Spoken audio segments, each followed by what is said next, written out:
बुलंदशहर के बीजेपी प्रत्याशी भोला सिंह और मौजूदा सांसद से हमारी संवाददाता आंचल यादव ने खास बातचीत की। आइए सुनाते हैं। 2024 का रण जो है वो शुरू हो चुका है और इंडिया हेड की टीम पहुंची है बुलंदशहर। बुलंदशहर में बात करते हैं भोला सिंह, जो कि मौजूदा सांसद है भाजपा से और भाजपा से प्रत्याशी भी हैं। बात करते हैं क्या कुछ तैयारी है, क्योंकि तैयारी जीत की के साथ साथ देखिए जनता के कौन कौन से काम रह गए हैं उनको पूरा करने का एक टारगेट भी होता है। भोला जी, बहुत बहुत स्वागत है इंडिया हेड पे आपका। जी धन्यवाद।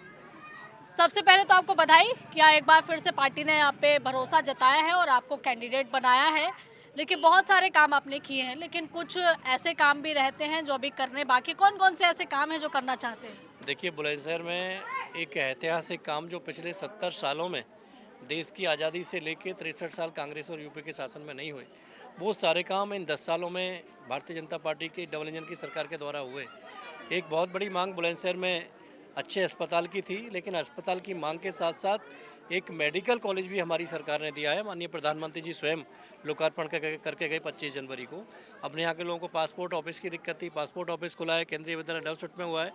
अपने क्षेत्र के हर गाँव में इंटरनेट की व्यवस्था, पानी की व्यवस्था, बिजली की व्यवस्था सुदृढ़ होकर धरातल तक पहुँची है। सरकार की कल्याणकारी योजनाएँ पहुँची हैं। आगे के दो काम हैं, ईएसआई हॉस्पिटल स्वीकृत हो चुका है, जगह अलॉट हो चुकी है।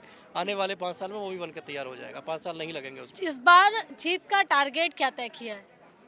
जीत का टारगेट तो हमारी जनता तय करती है।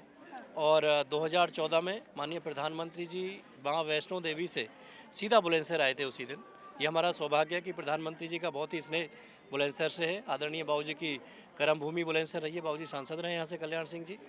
और 6,21,000 वोट 2014 में यहाँ की जनता ने देकर ये लोकसभा जीती थी। अब की बार 2019 में 6,81,000 वोट दी थी और अब की बार मुझे लगता है कि आंकड़ा 8 लाख से ऊपर क्रॉस करेंगे और एक ऐतिहासिक रिकॉर्ड के साथ में ये सीट जीतकर मोदी जी की झोली में जाएगी। लेकिन वो तो कह रहे हैं कि इस बार भाजपा वालों की जमानतें जब्त हो जाएगी। आरोप लग रहे हैं विपक्ष की तरफ से भाजपा पे। विपक्ष के पास मुद्दा विहीन, आंकड़े विहीन विपक्ष है। जो विपक्ष अपने प्रत्याशी तय नहीं कर पा रहा है, रोज प्रत्याशी चेंज कर रहा है, उनके राष्ट्रीय नेता कहां से लड़ेंगे वो डिसाइड नहीं कर पा रहे। अगर ऐसी उनकी स्थिति है तो क्यों प्रदेश छोड़ के भग रही है कांग्रेस? क्यों अखिलेश जी नहीं बता रहे कहां से लड़ेंगे? वही देखिए, ईडी को लेकर भी आप लोगों पर सवाल खड़े हो रहे हैं। उसमें लगातार ये आरोप लग रहे हैं कि ईडी का आप लोग चुनाव से पहले इस्तेमाल कर रहे हैं, जिससे विपक्ष को चुनाव प्रचार करने से रोका जा सके। ये इस्तेमाल नहीं है। हमारी पार्टी का, हमारी सरकार का एजेंडा था कि हम भ्रष्टाचार मुक्त भारत बनाएंगे और जिन लोगों ने इस देश के गरीबों की संपत्ति को लूट कर उनके अधिकारों को हनन करके अपनी तिजोरियां भरी हैं, उन पे कार्रवाई करके उनकी संपत्ति को बाहर लाके वो संपत्ति जनता के बीच में दी जाएगी, उनके विकास के लिए लगेगी और उन पे कार्रवाई होगी। वहीं दूसरी तरफ उत्तर प्रदेश सबसे बड़ा राज्य, आप भी उत्तर प्रदेश से आते हैं और ये देखिए बुलंदशहर से आप प्रत्याशी है बीजेपी की तरफ से। हम देख रहे हैं कि पहला चरण लगभग खत्म होने की तरफ है और सपा कांग्रेस का गठबंधन होता है और दोनों ही लोगों के जो शीर्ष नेतृत्व है दोनों ही पार्टियों के, वो कहीं चुनाव प्रचार में नजर नहीं आ रहे हैं। ये माना जाए कि उन्होंने अपने कैंडिडेट को जो है राम भरोसे छोड़ दिया। वो स्थिति साफ है उनकी। वो उनको जान चुके हैं।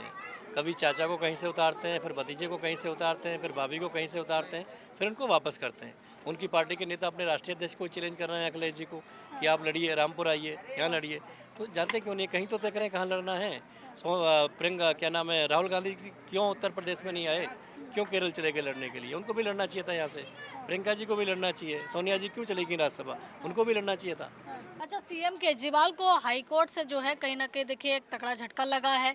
जो गिरफ्तारी वाली उनकी याचिका एक डली थी, वो भी जो है वो खारिज कर दी गई है कोर्ट की तरफ से। चुनौती देने वाली याचिका। केजरीवाल जी दिल्ली की जनता को मूर्ख बना के 2 बार सीएम बन गए। जो भ्रष्टाचारियों के खिलाफ आंदोलन करते थे, जिस कांग्रेस के खिलाफ भ्रष्टाचार को लेकर उन्होंने आंदोलन किया अन्ना जी के साथ में, आज उसी कांग्रेस के साथ में गठबंधन करके चुनाव लड़ रहे हैं। तो इनका कोई ना कोई इनका ईमान है, ना कोई इनका धर्म है, ना इनकी कोई जुबान की वैल्यू है।